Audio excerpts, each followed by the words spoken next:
Hello and welcome to the Snowflake Spotlight. I'm your host, Caveman Only, and this is a podcast series where I interview one unique Ironman in the old school Runescape community each episode, diving deep to examine the intricacies of their special Snowflake account. The supporting sponsor for this rendition of the Snowflake Spotlight is, once again, OSRSbestinslot.com. I've got a few exciting things to show you about the site today, so let's take a look. I've mentioned this in previous plugs, but the full website overhaul is finally here. On top of a beautiful graphical update, the site also has some functionality upgrades as well. First of all, there's a partners section right on the home page that features my podcast now. Slow clap for that, folks. That is good press, ladies and gentlemen. Beyond that, though, there's now a built-in screenshot system that will allow you to send your custom setups to your friends in seconds. If you actually have friends, that is. On top of all that, there's this fancy new bossing filter that will help you pick the right bossing encounter for you. So if you and your make-believe friend are trying to get your feet wet in the PVM scene, but you want to start out slow, the boss finder will recommend to you some bosses to get you started. Last thing I'll mention is that Jamie, the guy who runs this website, is doing a bond giveaway as well to celebrate the launch of the revamped site. So use my unique link below in the description, and not only will I love you forever, but you'll also have the chance to win some free membership as well.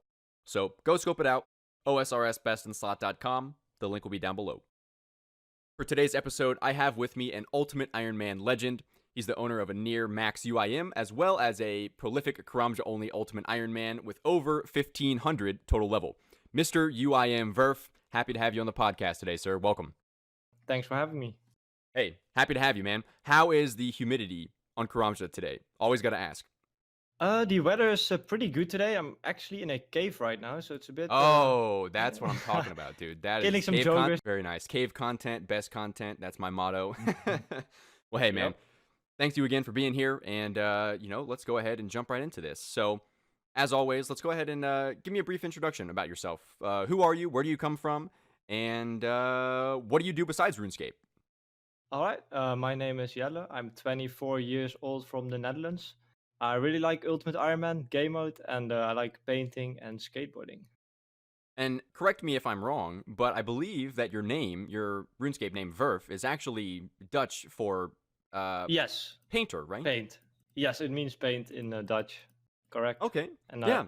I like making landscape paintings. That's where I got my name from. Yeah, that is quite incredible, man. I've seen some of your live streams that you've done with your painting content, and honestly, basically, the modern Bob Ross. It's quite impressive. So I will include one of these in the podcast here. So if you're watching on YouTube, you'll be able to see one of his Karamja paintings in the background here. But very impressive stuff, man. So let's get into talking about your RuneScape history. So I imagine, like most people who have been on the podcast, that you've probably been playing RuneScape for quite some time. So tell me about when you started. Yes, I started around 15 years ago. In my first school, people from class introduced me to the game, and I decided to try it out, and I basically never quit the game. Yep. Oh man, I love it. That's The original. Yep. yeah, very original Inception story. Yep. But yeah, that's great, man. I think that they just released some data from Jagex in recent weeks saying that I think the average RuneScape player has been playing the game for over 8 years. Wow. And that's the average. So I'm pretty sure that you and I fit that, as well as I think everyone else on the podcast so far. So Yeah. now, so tell me about, obviously, you are most well known for your Ultimate Ironman content, but what did you do on RuneScape before Ultimate Ironman mode was a thing in 2014? So pre-EOC, I was basically only PKing, probably for like 4 or 5 years. All I did was PKing different builds. There was no Ironman back then, so didn't really dive into that. And then EOC came out, I quit the game. And when old school came back, I got into Ironman. Yeah, I find that fascinating because I do recall from our talks previously off the record that you actually have been making content on YouTube for quite some time, and that you used to make Yes. PKing videos. Yes, correct. That is unbelievable to me. And when I interviewed Settled a few weeks back, he said the same thing.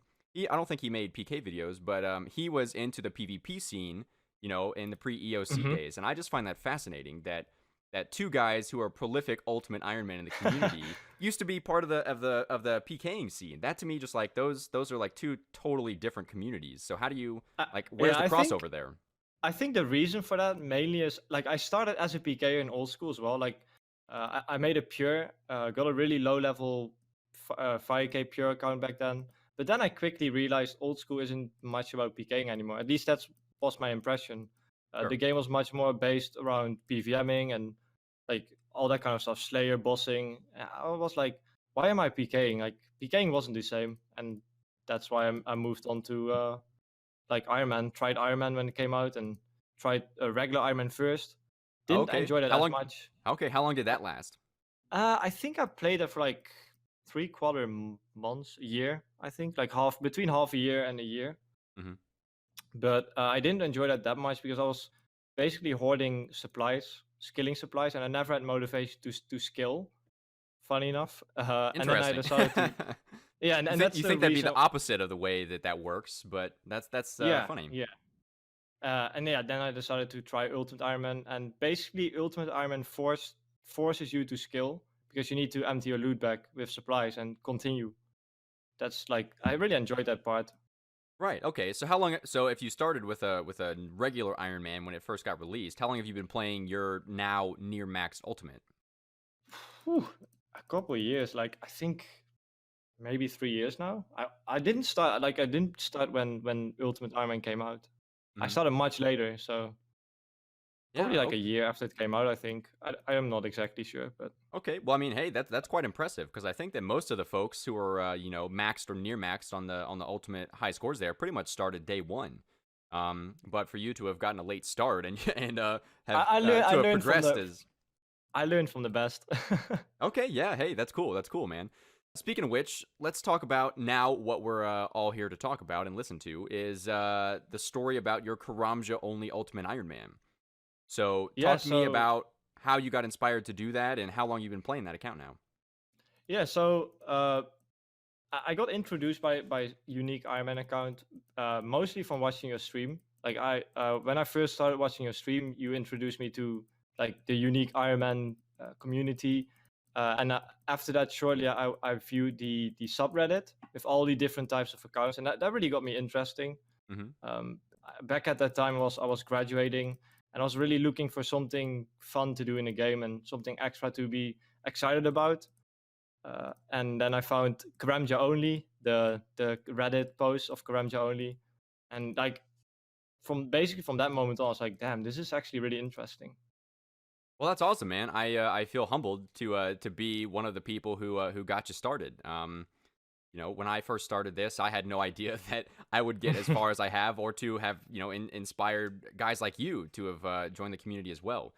Couple things to mention on what you just talked about there. First of all, I usually plug this at the end of the podcast, but I'm going to plug it at the beginning now while people are still listening. Check out our subreddit, our Unique Ironman. I will have a link below in the description you can scope out. All kinds of really, really cool account builds over there. That is like the central hub for all things Unique Ironman related. So I'll have that below in the description. It's awesome. Yeah, it is just... Great for inspiration.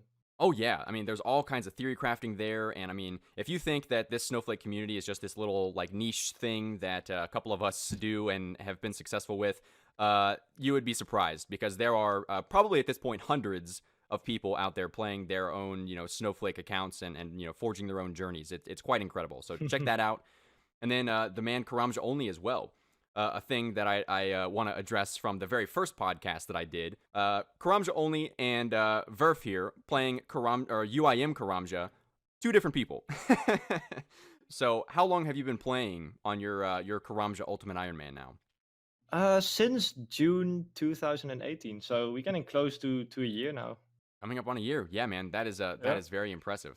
So how much planning went into your account? Because speaking of Karamja only, in that first podcast, he spoke a lot about not really planning at all. Now, when he made his account in 2014, there wasn't this community and this whole group of people to kind of bounce ideas off of. He was just kind of winging it, and he advocated for that. He said that the less planning, the better in his eye. Because that's just kind of what this is about. So talk to me about your view on planning for a Snowflake. Yeah, so I used his Reddit post a lot. Like I used my experience from playing in the Ultimate Ironman because that is a lot of planning itself. So I've always planned a lot on my previous accounts as well because it's kind of necessary on an Ultimate Ironman.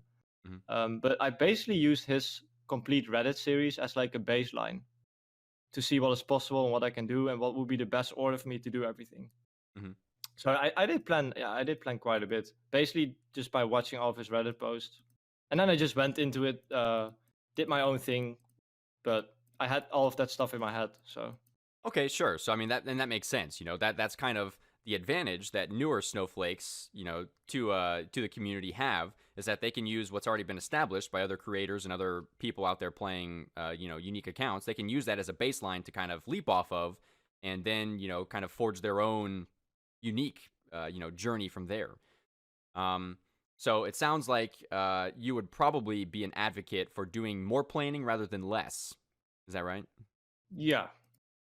Now, I know one of the things that you have been planning quite a bit as of recent, and we will get to this a little bit later, but obviously, as a Karamja restricted account, the obvious and natural end goal for you would be going for the coveted Infernal Cape.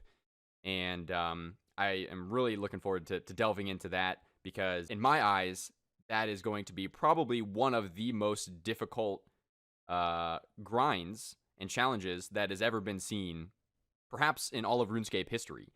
Um, It's gonna be fun. yeah, it's gonna be wild. We'll talk about that later. Yes. But let's go ahead and get into the beginning of the account. So you've been playing this account for close to a year now, and I know just because I've been watching your series since the very beginning. But Hmm.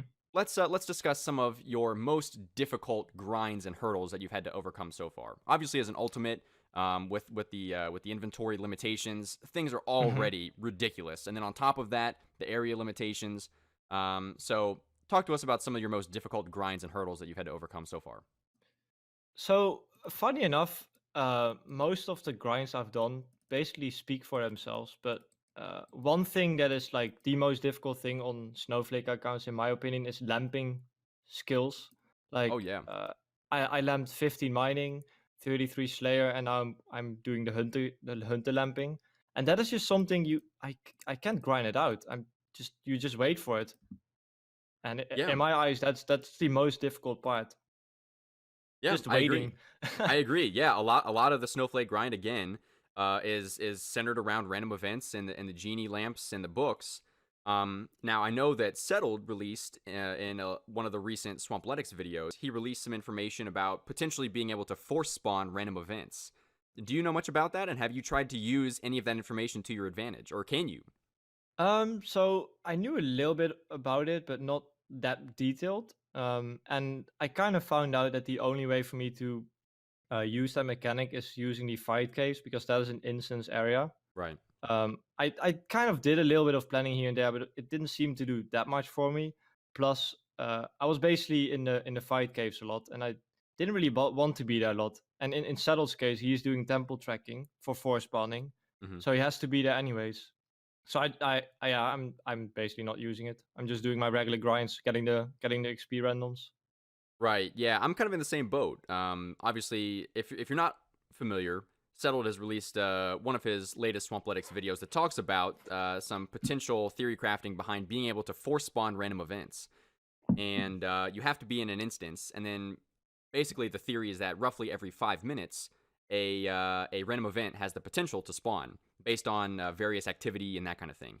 But I'm kind of in the same boat as you that I don't really have an instance that I need to be in constantly in Yeah. order to try and use that mechanic to my advantage. So, Mm, um, one thing I want to mention though is I do really look specifically at my login time. Like mhm, I have the 5 minute timers like in the game. I can see it, so I know exactly.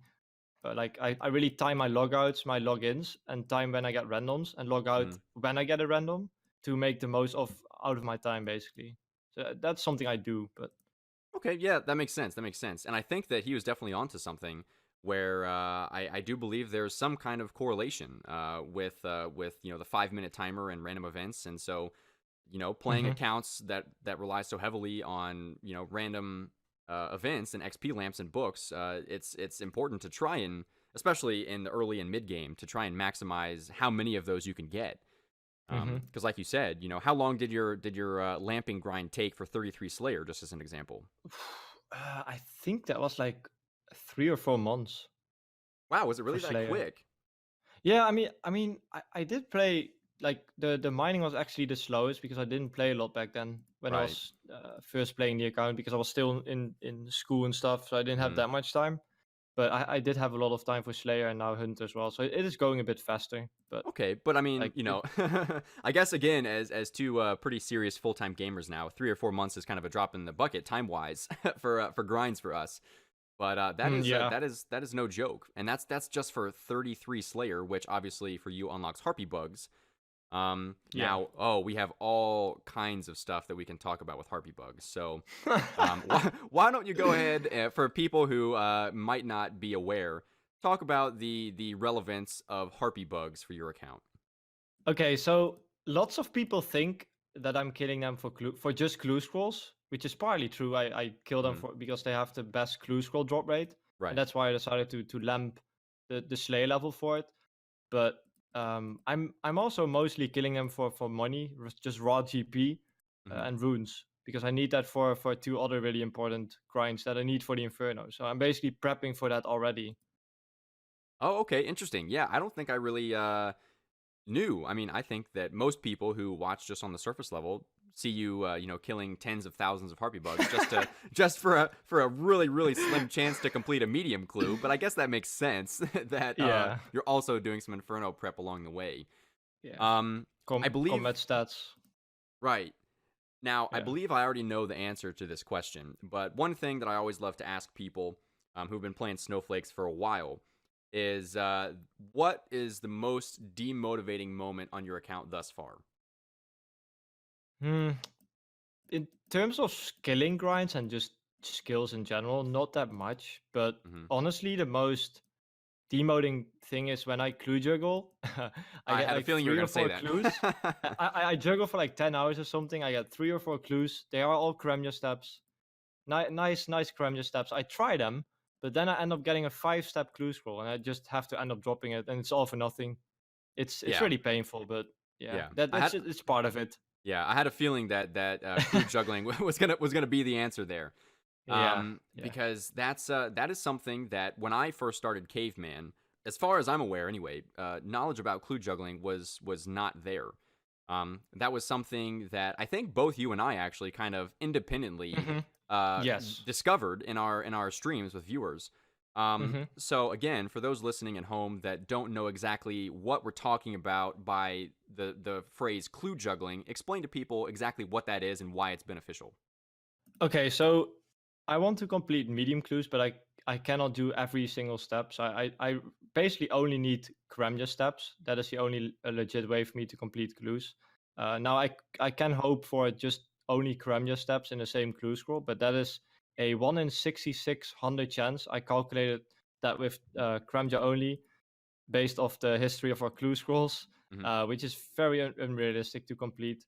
So I kind of had to I had to find a way. I tested some stuff on my main, and I found a way to complete a clue with just separate Karamja steps.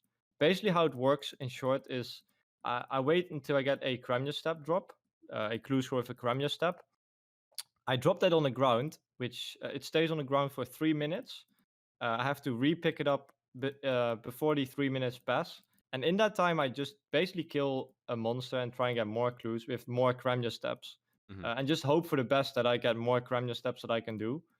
I need a minimum of 3 clues to complete a casket, because it's a 1 in 3 chance for every step completion. And basically just try and juggle for as long as I can, because I cannot continue with the progress clue scroll, because as soon as I get a new clue, it will reset and I have to start all over. So that's basically the concept of it. It's really time consuming, but really rewarding if you complete clue scrolls.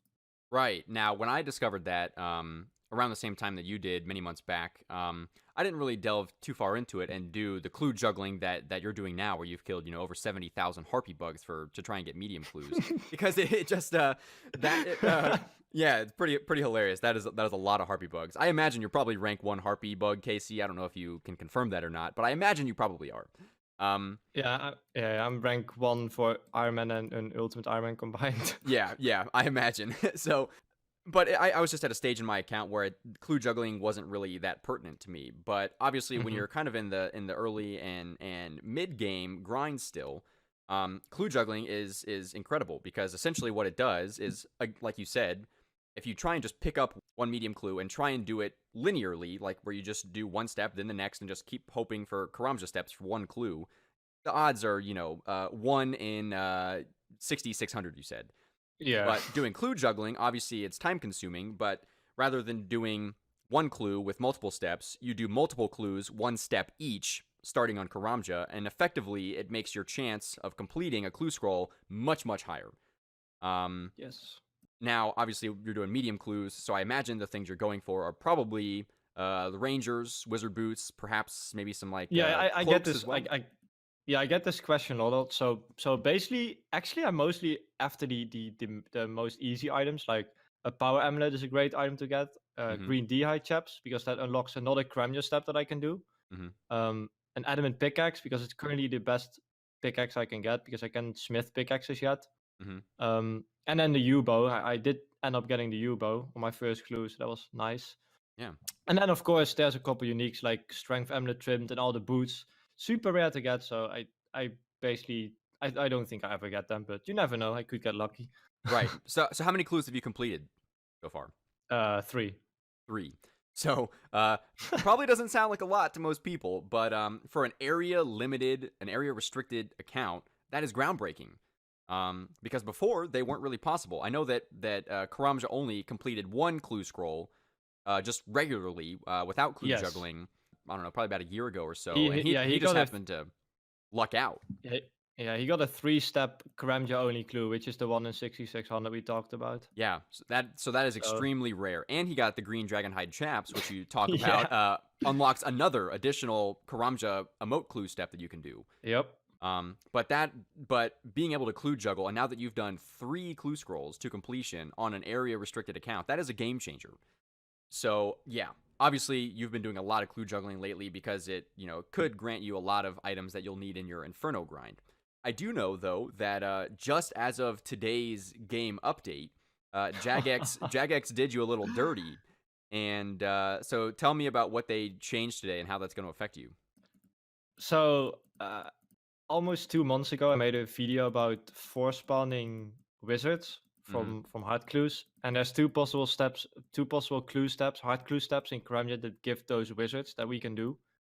And me and Karamja only kind of experimented with it, and he actually ended up getting that step and force spawned those wizards to get an air battle staff, which is the only realistic way to get an air staff. Mm-hmm. But today they changed that, and now we can't force spawn the wizards anymore. So Yeah, so I think from my understanding, it'll still be possible yeah, to it's get, gonna but be you a just lot can't more do the force difficult. spawning anymore. Yeah, Yeah. there's a different way around it, but I don't want to spread that around because Oh, you right, know. because you know what happened this time. Yeah, exactly. Sure. So, why is an air staff so important? Okay, so magic is probably one of the most like the hardest skills to train, and that's why I really like killing harpies because they drop a lot of runes, and we have to basically sell all the chaos and dead runes to the desired toggle shop, Mm-hmm. the magic shop, and we get toggle from that, and with the toggle we buy fire strikes, which grants in the most magic XP per toggle basically. And that's basically the best way to train. But since we don't have an air staff, we have to buy the air runes and the mind runes. So if we get the air staff, we only have to buy mind runes, and that is huge because everything on Karamja drops fire runes, so that's not Mm-hmm. really an issue. So yeah, that's basically the reason why an air staff is so important on this account. Okay, yeah. So it just makes your magic training much more efficient in terms of like toggle for runes. Yes. Okay, that makes sense. So, I mean, in terms of the air staff in today's update, where you can't force spawn those the Sarah wizard from the hard clue step, you win some, you lose some, I guess. So today was a bit of a Yep. loss, but you've had some recent wins on the account in the last couple of months, where due to your suggestions on Twitter, I believe, you've had some pretty small and trivial but pretty game changing updates with the addition of plant pots. Yes. to the Karamja farmers near the patches there, as well as a teasing stick spawn on one of the shores of Karamja. So why did you recommend those things be added, and what does that change? Okay, so honestly, the plant pot, that was just someone like I was doing woodcutting at the time, and I was talking a lot with Karamja only, and I found out that we can't actually plant any seeds from woodcutting. I was kind of like sad about that. Like, Mhm. why can we buy everything from those guys but not plant pots? That was just weird to me. So I thought I might just throw a tweet and see what the opinion is about that. And he Mod Ash, I tweeted Mod Ash back then, and he really supported the idea, and they got added like 2 weeks later. So it doesn't change much for me. The only thing I can do is plant fruit trees. Mhm. So it was just a fun extra thing for our accounts to be able to plant the seeds from wood cutting, which is nice. Mhm. Yeah, that's the plant pots, and then the teasing stick. I was theory crafting the Inferno grind, and before the teasing stick, it wasn't actually possible. Um, and I made a poll on my YouTube channel, if I ever got as far on the account, if I should make the last exception to get myself a teasing stick, Mhm. because that opens up a whole lot new content. I get into that later, but I made the tweet. I mean the YouTube community post, and like 90% or so was saying I should get it, but I was still not happy about it, about the result. And I was kind of debating. I wasn't really planning on doing it. But then someone suggested me, why don't you throw a tweet and see what Mod Ash thinks about it? And Zaya has box traps and bird snare spawns. So Mhm. I thought, why can't we have a teasing stick? And Yeah, by it's surprise, he really liked it. So that was also really unexpected. yeah, insert unpulled change and rees here. But yeah, I mean, those are two really small kind of trivial updates that didn't require passing a poll, and you just, literally just sent Mod Ash two different tweets on two different occasions and got those things added. And as you Yeah. say, the teasing stick allows you to now hunt Grax without Hmm. having to make an exception to leave the island to get a stick. So Hunter, Hunter is a huge skill for you and and Yes. and the other Karamja restricted folks to train. So how does Hunter play a role in your Inferno prep? Okay, so Hunter, mostly the most important thing from Hunter is bare hand implings. You can Mm-hmm. catch them without a net, but you need a lot higher levels than with the net. But since I can train my Hunter after, like, I'm currently lamping 27. I should hopefully be done with that at the end of the month. Very excited. Mm-hmm. That's big. I can catch bare hand implings to 41, and then I can catch Grag till 99, and that opens up basically every single bare hand impling, Mm-hmm. and they have a lot of good drops. One example is, for example, I can catch nature imps. They give me a magic lock.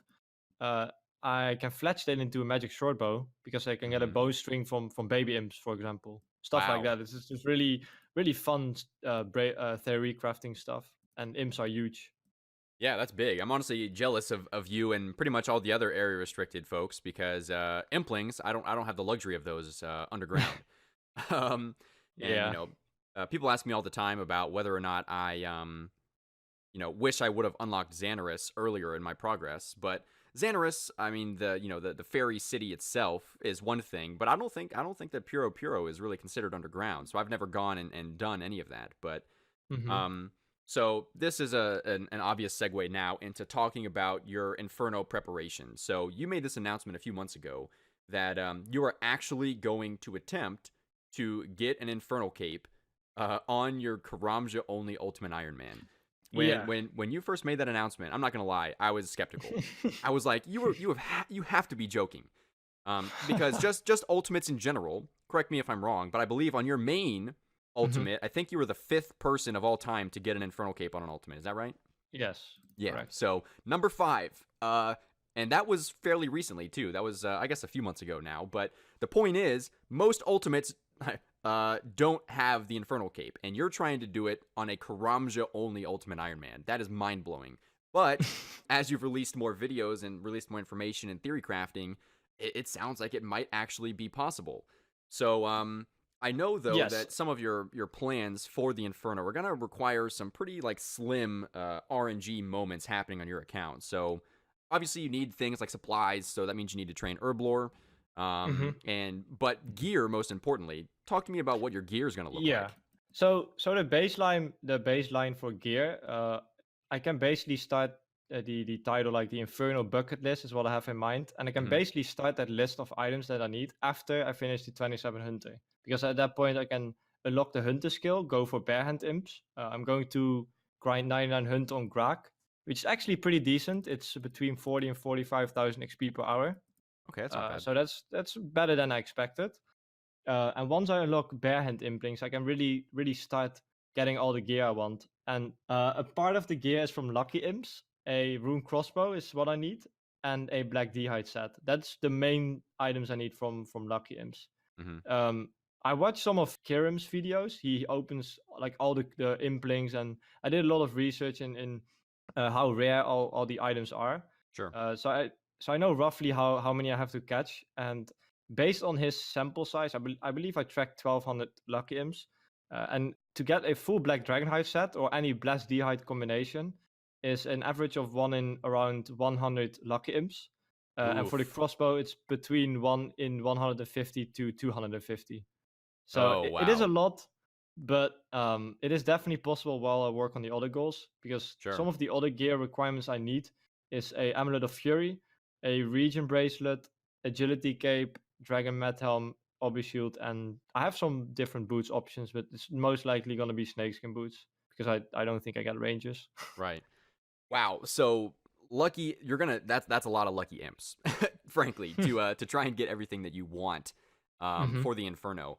Now, you said you've been playing your account for about 10 months. Have you Hmm. actually seen a lucky imp on Karamja in that time? Okay, so I made a short Inferno explanation video. I basically shortly explain what I'm mentioning now, and after that video, a lot of people PM'd me about implings, because I was really curious about different impling spawns, because I was really looking into that stuff back then, and I actually found, believe it or not, 4 lucky imps in just a week after that video, and I wasn't even like Wow. looking for it myself. So I was like really motivated after that. So yeah, I've seen 4, but that was basically not even. I wasn't even looking for it. So I imagine if I look for it and have multiple accounts, and maybe some people help me out as well, I think we can find quite a few. Okay, interesting. So I guess then, since Hunter is such an integral part of your Inferno prep, that Hmm. I guess when you said that you're going to finish lamping to 27 pretty soon to start barehand catching implings. So I imagine that you're Yes. probably just going to rush 99 Hunter so you can be on the look Yes. for lucky imps Correct. as much as possible before Correct. then. Yep. Yeah. I'm basically planning on getting 9 and Hunt as soon as possible, and then Hmm. go for grinds like 90 crafting to get myself the Fury and Region Bracelet. Oh Uh, man. go for 99 agility for the cape. I Hmm. need some red drop table drops, like a Dragon Mat is most likely going to be my best helm. So Hmm. I'm going for that. Like basically, I'm going to work on all the other grinds while working on the lucky imp items. Okay. Now, in terms of actual execution of the Inferno itself, one of Hmm. the hurdles, just in my kind of thinking about it with my limitations as an underground only account, one of the biggest things, and again, I don't have the same experience you do with the Inferno because you obviously have a cape. I've never even set foot in the Inferno before, but Hmm. one of the hurdles that I could see myself running into is not being able to have Chinchampas or Ancients in order to deal with the Nibblers each wave. So obviously, you have those same limitations. So how are you going to Yes. go about that? So before the teasing stick came out, the only way for me to get a rune throne access, by the way, I'm going to use rune throne access. They have Mm. they can hit multiple targets, and I Hmm. tested it on my main account doing the Inferno, and you can actually hit all the nibblers on the spawn, and you can spec, I believe, 4 or 5 times. So Oh wow. you can really quickly throw those throne axes. Hmm. And if you know about the spawns and prey flicking and all that stuff, you can work around it basically. You don't need ancients. You just have to kill them as fast as possible and then get to safety and do the waves. Okay. Um, so before Hunter, the only way to get them was the Clue Guardians, the Elite Clue Guardians. Ooh, right. Um, that is patched, but that's okay because I can get 50 rune throne axes each from Ninja Imps. Okay. I Wow. can, Yeah. so I can stack up on them basically. Yeah, so I mean, it sounds like I mean, implings keep coming up over and over again. So Yeah, it's obvious yeah. that you're gonna want to smash this out as quick as possible to Hmm. start prepping for the Inferno as soon as you can. Yes. I know that it's still pretty far away at this point, but if you just had to give me a ballpark estimate when you think that you'll be ready to just start your first Inferno attempt Hmm. on the account, when do you think that's going to be? Yeah. So someone actually asked me that last week as well, and the biggest grind that I have to do, like we are talking just about gear now, but we also have the inventory set up. Right. And the biggest grind is going to be the Herblore level. I need a level of 80, and I can +1 boost via the POH to make myself Oh, sourdough and brews. okay. And yeah, I really need those brews, and I can also make super restores on the island. So those two potions are gonna be really important, but I need Right. a really high Herblore level, and it's really slow Yeah. to train. So Yeah, of course. Now, I know because of my discussion with Karamja only in my first podcast. Go and listen to that if you haven't. Um, I know that your Herblore training method on the island there is pretty wonky, and one of the things that I just absolutely love about snowflakes in general is the dead content. So, talk to me about your Herblore method. Reiterate. I'm pretty sure I already know the answer, but for those who might not know, what is the yes. process? It's kind of strange. So okay, so it is really slow, but it's also really expensive, and that's part of the reason why I'm getting the money from the Harpy Bug Swarms right Okay. now. Hmm. Um, I need to buy anti potions in the general store of Karamja, and I have to look for dark green Brutal victims, Hmm. and I can use the anti poisons on those guys, and that gives me a Herblo XP. Yeah, but honestly, it's pretty decent XP though, right? It is okay if you. Well, I guess decent is a qualitative assessment. So perhaps for a Karamja only Ultimate Iron Man, it's decent. But like, what's the XP per hour?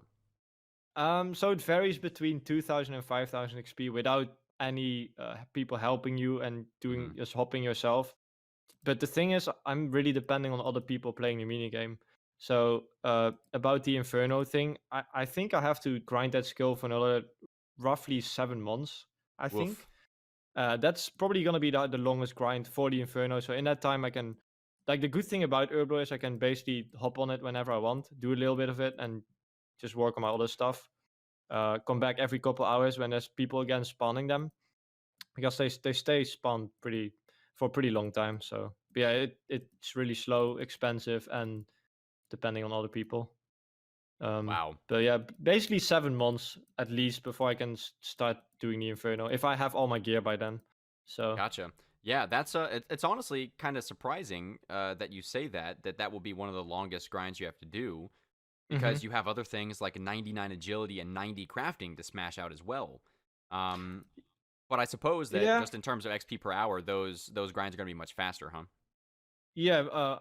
Agility is just Brimhaven Agility Arena, so that's just the Mm-hmm. standard. It's not bad. Uh, People do it at max. Like it's a pretty good course in general, so Mm-hmm. I'm not too worried about that.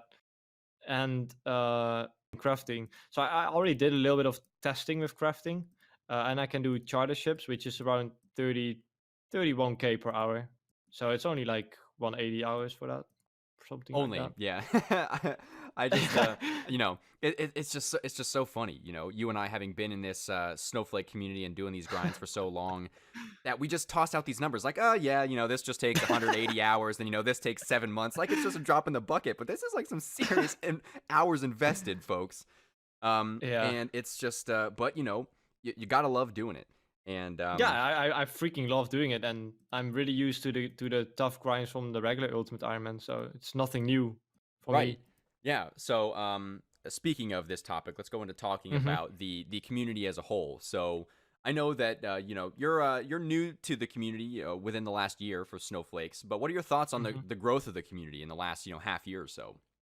I think it's really cool seeing all of those new types of accounts. There's some pretty wild ideas, but I think in general, as long as people enjoy playing the accounts, it's the most important part.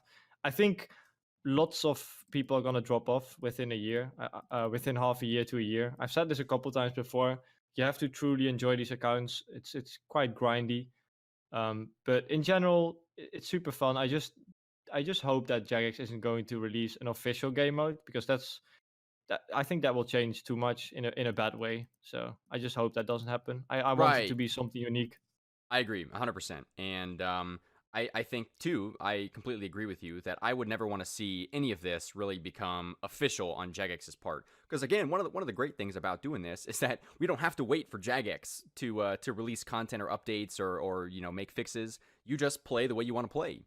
And even within a subset of the community, for example, you and Karamja only, I'm sure that you guys have some minor differences in the way that you play your accounts and exceptions that you might make or not make. I know that exists within the Zaya community as well. But the cool thing is that it frankly doesn't matter, because at the end of the day, as long as you're playing the way that you enjoy it most, that's all that matters. But yeah, I'm happy to hear that coming from you as well, because I've said this many times on this podcast that you got to enjoy playing an account this way. Because if you don't, as we were talking about a minute ago, throwing around, this 170-hour grind here and this 7-month grind there. It's like, if you're not having a good time, then you're not going to last very long. So you have to, and I don't know what it is about these grinds that so many people find fun, but I think it's just the autonomy and just, forging your own path. Yeah, I think it's super rewarding, because mostly on any regular account, you wouldn't ever do most of those things. Like almost everything I did on this account is something I've never done, like training on my regular account. And you just get the most simple unlocks, like the achievement diary gloves, for example, that I got. That took months, but it's so rewarding. Just simple stuff like that makes those accounts so fun. Yeah, and especially for guys, like you and me and many others who've been playing the game for so long. My mantra is that once you find RuneScape, you're here forever, so you might as well find a way to enjoy it. And I think that because you're here forever, you have to keep pushing the boundaries and figuring out new ways to enjoy things. And Ironman mode did this in 2014 when it got released, and Ultimate Ironman mode. Just gave people a new lens to view the game through. And it's the same thing with this Snowflake idea, but instead we're doing it unofficially as a whole community movement. Now, I know for me personally that after having played Caveman for 2 years now, I could never go back to a normal account. But for you, even with your main Ultimate Ironman, do you think that playing your Karamja UIM has lessened the enjoyment that you get out of playing your main Ultimate? Oh, you mean, okay, yeah, my main. I mean, I really still really enjoy my main ultimate. I'm playing on it every day. I always play my main ultimate and my Karamja account at the same time. I'm currently working on max. I probably max in around five months or so, and I really just at this point I really want to max. I've mainly finished all the PVMing grinds and goals that I have on that account, and now I'm doing the skilling. I really enjoy it. I just can't wait to get the max cape. Yeah, that's gonna be awesome. One of the few who have ever managed to complete that grind. And once you finally max, I will have now interviewed 2 maxed ultimates, which is quite cool. I'll put that on my resume. Basically, the way I see it is, I finished the Inferno cape, which is the hardest PVMing challenge, and now I want to get the max cape, which is the hardest skilling challenge. Right. Yeah. It that absolutely makes sense. And then the Infernal Max Cape on an ultimate. Do any of those exist yet? Would you be the first? I will be the second. You'd be the second. Well, still, I mean, that's that's pretty damn cool to be one of 2 people in the entire game to have that cape on an ultimate. That is absolutely wild. Now, another thing that I want to talk to you about, as somebody who's been making content for the game for quite a long time, much longer than I have, I think that you are part of a slim minority of people who tries to put equal emphasis on both YouTube videos and Twitch live streams. How do you do it? Yeah, because I'm relatively new to it as well. Most people probably know that I just went full time as a content creator a few months ago, and I'm trying my best to strike a balance between Twitch and YouTube. But you've been doing it for quite a while, so how do you do it? So when I first started making content on my Ultimate accounts, I'm mainly focused on YouTube. And I try to stream as much as I can, but I didn't really prioritize streaming at the start. And the videos took a while to make as well, like on the Ultimate. Pretty grindy. So I always prioritize videos and did as much streaming as possible. But then I kind of started learning to combine video making and streaming at the same time. It sounds really weird, but basically what I do nowadays is when I stream, I record at the same time. And I have really, I make sure you have really organized folders where you put all your stuff in. And basically, as you stream, you record as well, and that means all the streaming hours you do is also recorded clips, and that way you can really well easily. I wouldn't say it still takes time to edit the videos afterwards, but you have the clips ready, and you basically you can do it at the same time. So that's one thing that helped me a lot. Sure. Do you feel that trying to do both with somewhat equal footing, at least in terms of hours put in, do you find that that is more of an advantage or more of a disadvantage to you as a content creator? Um, I mean, I guess if you put all of your time in one thing, they say a better result comes out of it. But what I do nowadays is when I don't have any video footage laying around, I basically just finish my video. I put extra hours in streaming while collecting new footage. And when I feel like I have enough footage for a video or want to start editing, I usually prioritize that a little bit more at the time. So I basically I still swift between the two, but I still try and stream every day and make videos consistently too, Yeah, if that makes it's sense. yeah, it does make sense, but it's tough, and Yeah, you need to find a balance. yeah, and as I said, I think that you are part of a slim minority of old school RuneScape content creators who try and strike a balance between both. Because I think that most people have a strong preference for either Twitch or Yeah, YouTube, and that shows. yeah. But yeah, I know that a lot of people, there's still kind of a social stigma out there just behind being a full time content creator.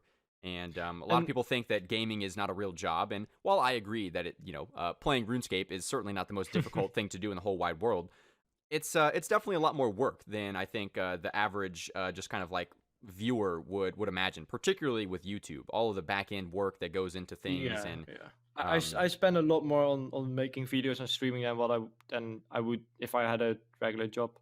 right, yeah, That's for sure. and yeah, just in terms of time commitment, again, even though you think that it's a cakewalk as a viewer, because I kind of did too. I sort of thought that, when I, several years ago, when I was just kind of a lurker on Twitch before I was anybody, before I was Caveman, I looked at people going full time and I was like, wow, that is a breeze. Why am I not doing that? But once you actually start doing it and you get into it, the time commitment is something that you really don't realize until you're in it. And I worked a pretty blue collar 40-hour a week job. I worked at a music store because I'm a classically trained musician, and I worked fixing instruments in a repair shop. Very manual labor intensive, and so I certainly know what hard labor is. Rolling dents out of tubas all day long. So being a full time content creator is not that, but just being your own boss and managing your own time and managing your expectations both for yourself and your viewers, and especially trying to strike a balance and be consistent with both a stream schedule and a YouTube upload schedule is very tough. Yeah, like one thing I want to mention, I think is important. Um, it's really important you do something you enjoy, and I had my preference for video editing because I did video editing in school as well, so I always was really interested in editing videos. Yeah. And streaming kind of was a second thing at some point because streaming made the grinds more enjoyable for me. So that's like the reason why I started streaming back in the day. Yeah, and again, at the end of the day, it's the same reasons why you should enjoy what you're doing. So it's the same thing with playing a Snowflake account. It's the same thing if you're out there trying to make content. Even Absolutely. even if it's not a Snowflake, even if whatever you're doing, it's important to enjoy it because especially when you're soaking so much time into something. If you're not enjoying it, you're not doing it right, in my opinion. If you enjoy what you're doing, they say you never work. Yeah, yeah, absolutely, So absolutely. Again, there are very few people who I think can strike a balance between Twitch and YouTube. I do my best, and I know that you do as well. But if you don't enjoy creating content, that's fine too. I know that especially in the last few months, it feels like everyone who plays a Snowflake also has a YouTube channel now, and there's nothing wrong with that. But you got to make sure that you're in it for the right reasons.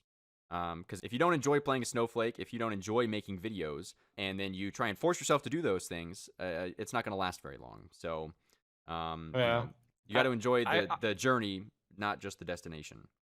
I also like experienced that I really well, I wouldn't say pressured, but I really want to produce quality that people like. So I'm always really putting my best efforts in it, always trying to strive for better. That's kind of me as a person, I guess. But like especially for video making, Yeah. Yeah. you have to be committed and really enjoy doing it. Sure. So now, obviously, everyone I think wants to strive to make quality content. I think I think that's the goal for most people. But Mm-hmm. as somebody who depends on this for work, and making content now pays the bills as a full-time creator, how do you strike a balance between producing quality content and also uploading quantitatively enough in order to make ends meet? How does that work? Yeah, so I think for the last couple months, I mostly try to upload once a week on my Karamja account, Hmm. and that was basically what I was striving for. And sometimes it just doesn't work out. The further you get into the account, the longer the grinds take. And at this point, I sometimes feel like I haven't spent enough time on a video, and I'm just not happy enough uploading it. So I spend a little extra time on it, either collecting clips or editing, and people are okay with that. If it's later a couple days, people know that. Yeah. Now, one final thing that I'd like to pick your brain about, because we've actually seen a little bit of this online in recent times. Tell me your thoughts on some of the negative sentiment and memes that have been directed towards the Snowflake community recently. Yeah, I mean, me as in general, like I take it with a grain of salt. Like all the stuff I read, like on Reddit and YouTube, especially as a content creator and as a streamer, the most important thing is don't get too affected by what people tell you because it's the internet. People like to shit talk sometimes, and it's just part of the deal.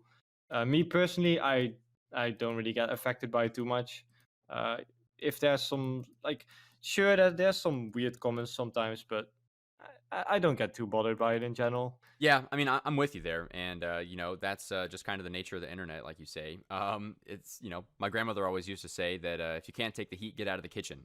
so, um, some of the negative sentiments and memes. I know one thing that I've been getting a little bit of recently, and you might have as well, is Hmm. obviously with the success of Settled in particular in the Snowflake community with Swampletics. Hmm. I've gotten some comments directed towards me recently about being a copycat of Settled and just in general.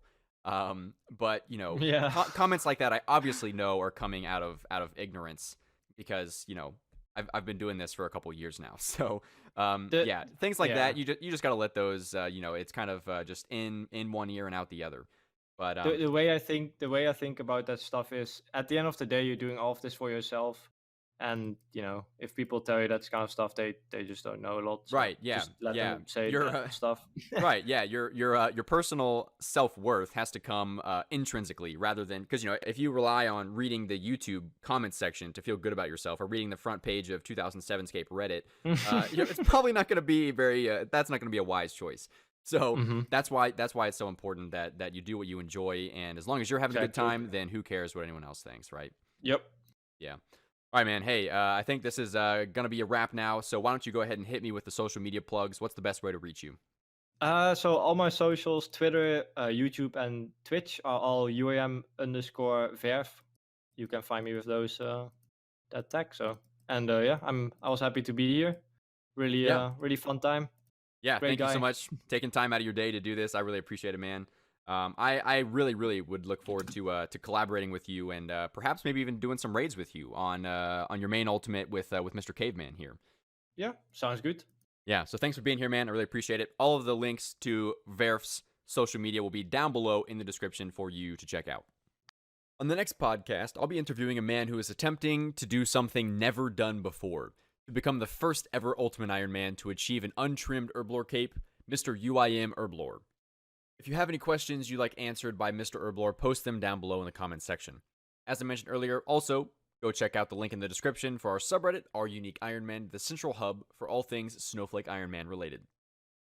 Thank you to Mr. Verf for taking the time for this interview, to IG Designs for his background artwork, to you, the listener, for your support in making it this far, and, as always, to OSRS bestinslot.com for sponsoring this podcast. So as you may have seen at the beginning, OSRS bestinslot.com has just received a full website overhaul, both graphically and functionally. You can now send screenshots of your setups to friends and clanmates right from the website, as well as utilize the new bossing filter to find the PVM challenge best suited for you. On top of all the great changes that were made, my podcasts are now featured on the main page of the site too. These plugs are great press for him, and the feature is good press for these podcasts as well. Even if you visited the site before, it's definitely worth checking out again to see the beautiful overhaul that was done by another fellow RuneScape content creator named Joseph's Place. There will be a unique reference link in the description to take you straight to the site, and the more you spread the gospel and use that link, the more it helps me pay both my bills and Jamie's, the guy who owns and operates OSRSBestInSlot.com. Thank you again for listening. I'll see you next time.